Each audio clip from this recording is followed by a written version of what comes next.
आपको बताएं कि बलूचिस्तान के ज़िला हरनई में एक मरतबा फिर ज़ल्ज़ले के झटके महसूस किए गए, जिसके बाद शहरी खौफ में मुब्तला हो गए। ज़ल्ज़ला पैमा मरकज़ के मुताबिक बलूचिस्तान के ज़िला हरनई और गिरदोनवाह में आने वाले ज़ल्ज़ले की शिद्दत रेक्टर स्केल पर 3.3 रिकॉर्ड की गई।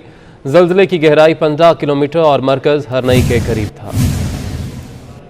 शहरी खौफ में मुब्तला हो गए। ज़ल्ज़ला पैमा मरकज़ के मुताबिक बलूचिस्तान के ज़िला हरनई और गिरदोनवाह में आने वाले ज़ल्ज़ले की शिद्दत रेक्टर स्केल पर 3.3 रिकॉर्ड की गई।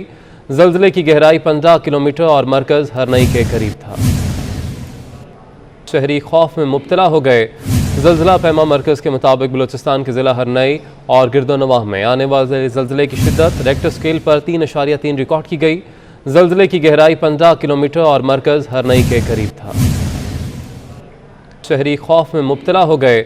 ज़ल्ज़ला पैमा मरकज़ के मुताबिक बलूचिस्तान के ज़िला हरनई और गिरदोनवाह में आने वाले ज़ल्ज़ले की शिद्दत रेक्टर स्केल पर 3.3 रिकॉर्ड की गई।